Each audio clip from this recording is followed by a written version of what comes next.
Seja bem-vindo ao Parágrafo Secreto. Hoje vamos continuar nossa jornada por Anne de Green Gables, de L.M. Montgomery. Abra o livro, coloque seus fones e venha imaginar conosco. A história começa agora.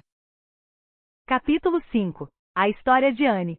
Sabe, disse Anne em confidência, decidi que vou desfrutar deste passeio. Na minha experiência, você quase sempre consegue desfrutar das coisas se você decide com firmeza que isso vai acontecer. Obviamente, você tem de decidir isso com firmeza. Não vou pensar em voltar para o orfanato enquanto estivermos nesta viagem de carroça. Vou pensar apenas no passeio. Oh, olhe, tem uma pequena rosa selvagem precoce nascendo. Não é adorável?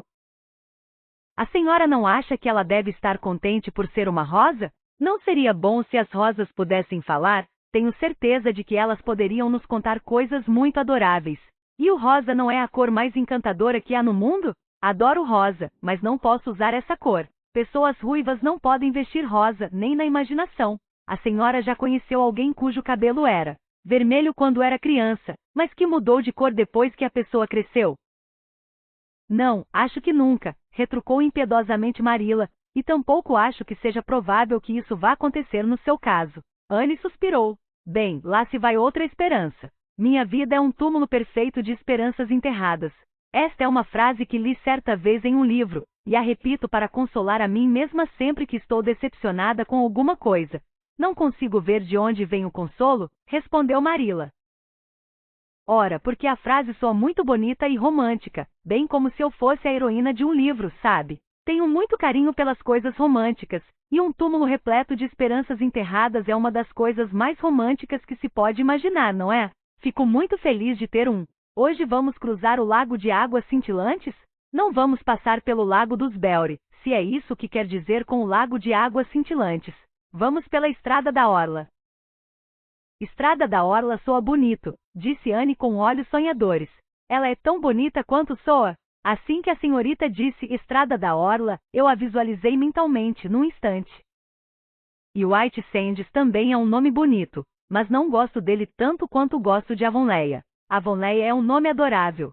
Simplesmente soa como música. A que distância fica White Sands daqui? A 8 quilômetros.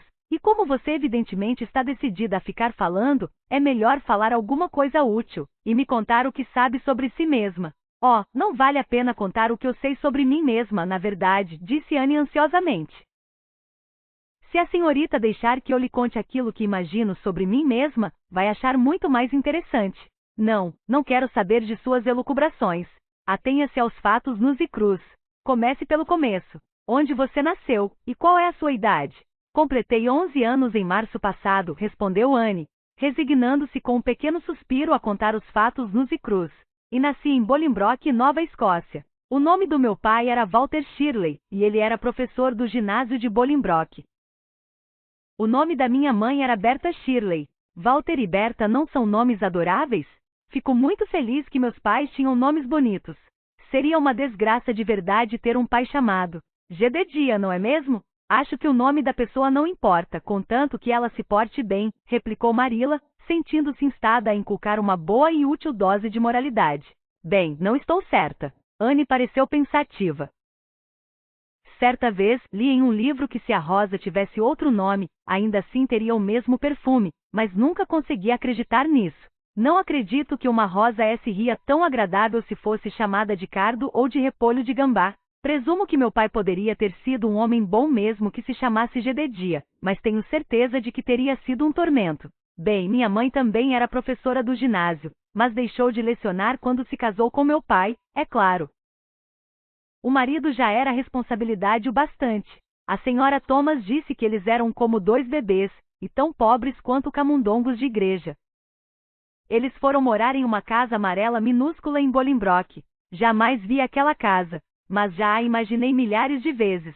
Acho que ela deve ter tido madressilvas no parapeito da janela da sala de estar, lilazes no jardim e lírios do vale logo depois de passado o portão. Sim, e cortinas de musselina em todas as janelas.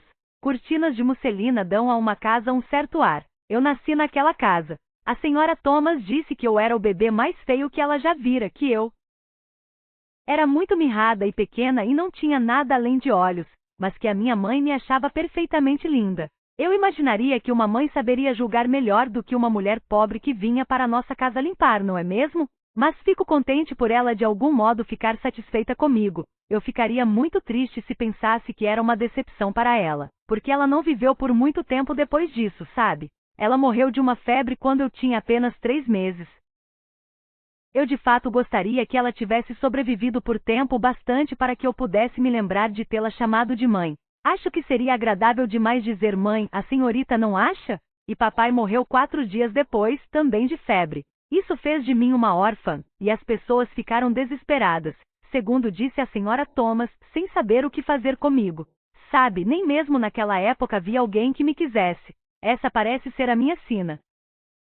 Tanto papai quanto mamãe tinham vindo de lugares muito distantes, e era bem sabido por todos que nenhum dos dois tinham parentes vivos. Por fim, a senhora Thomas disse que me acolheria, apesar de ser pobre e de ter um marido ébrio. Ela me amamentou com mamadeiras e não com leite materno. A senhorita sabe se existe alguma coisa em relação às pessoas que foram amamentadas assim que as torna melhor do que as outras pessoas? Porque sempre que eu fazia algo de errado, a senhora Thomas me perguntava, em tom de reprimenda, como eu conseguia ser uma menina tão mal comportada se eu tinha sido amamentada com mamadeiras. O senhor e a senhora Thomas se mudaram de Bolingbroke para Marysville, e eu morei com eles até os 8 anos de idade. Eu ajudava a cuidar dos filhos dos Thomas. Havia 4 mais novos do que eu, e posso lhe dizer que eles davam trabalho. Depois, o senhor Thomas foi morto quando caiu embaixo de um trem, e a mãe dele se ofereceu para dar abrigo à senhora Thomas e aos filhos dela, mas não me queria. A senhora Thomas ficou desesperada, segundo ela mesma, sem saber o que fazer comigo. Então a senhora Ramon, que vivia rio acima, desceu e disse que me acolheria, visto que eu era boa cuidando de crianças. E fui morar rio acima com ela em uma pequena clareira em meio a troncos cortados de árvores. Aquele lugar era muito solitário. Estou certa de que eu jamais teria conseguido morar ali se não tivesse uma imaginação. O senhor Ramon trabalhava em uma serraria ali perto, e a senhora Ramon tinha 8 filhos. Ela teve gêmeos 3 vezes. Gosto de bebês com moderação, mas gêmeos 3 vezes seguidas é demais. Falei isso com muita firmeza para a senhora Ramon quando nasceu o último par. Eu costumava ficar cansada demais de carregá-los. Morei rio acima com a senhora Ramon por mais de 2 anos, então o senhor Ramon morreu, e a senhora Ramon deixou de cuidar da casa. Ela separou os filhos, deixando-os com parentes variados, e foi para os Estados Unidos. Tive de ir para o orfanato em Opeton, pois ninguém queria ficar comigo, e eles tampouco me queriam no orfanato. Disseram que já estavam com a lotação esgotada, mas tiveram de ficar comigo, e passei 4 meses lá até que a senhora Spencer veio. Anne terminou de falar com outro suspiro, mas de alívio desta vez. Ela evidentemente não gostava de falar sobre suas experiências em um mundo que não a queria. Você chegou a frequentar alguma escola? Indagou Marilla, fazendo a égua alazã descer a estrada da orla. Pouco. Frequentei por pouco tempo no último ano em que morei com a senhora Thomas. Quando eu morava rio acima, a casa era tão longe da escola que eu não conseguia caminhar até lá no inverno, e havia férias no verão, portanto, eu só conseguia ir à escola na primavera e no outono. Mas é claro que frequentei a escola enquanto estava no orfanato. Sei ler muito bem e tenho decorado muitos poemas, a Batalha de Oelinden e Edimburgo depois de Flodden e Bingen do Reno, e quase todas as partes de A Dama do Lago, e de As Estações de James Thompson. A senhorita não ama poesia que faz com que calafrios percorram as suas costas? Tem um trecho do quinto leitor, O Ocaso da Polônia, que é muito emocionante. É claro que eu ainda não estava estudando com o quinto leitor, ainda estava no quarto leitor, mas as meninas mais velhas costumavam me emprestar os livros delas para eu ler. Essas mulheres, a senhora Thomas e a senhora Ramon lhe tratavam bem? Perguntou Marilla, olhando para Anne com o canto do olho. Gaguejou Anne. Seu rostinho sensível ficou subitamente escarlate, e constrangimento se estampou em seu senho. Elas tinham essa intenção. Eu sei que elas queriam ser tão boas e gentis quanto possível. E quando as pessoas têm a intenção de lhe tratar bem, você não se importa tanto quando não te tratam tão bem assim, sempre. Elas tinham muitas coisas com as quais se preocupar, sabe? É muito complicado ter um marido ébrio, sabe? E deve ser muito complicado parir 3 pares de gêmeos seguidos, a senhorita não acha? Mas tenho certeza de que elas tinham a intenção de me tratar bem. Marilla não fez mais perguntas.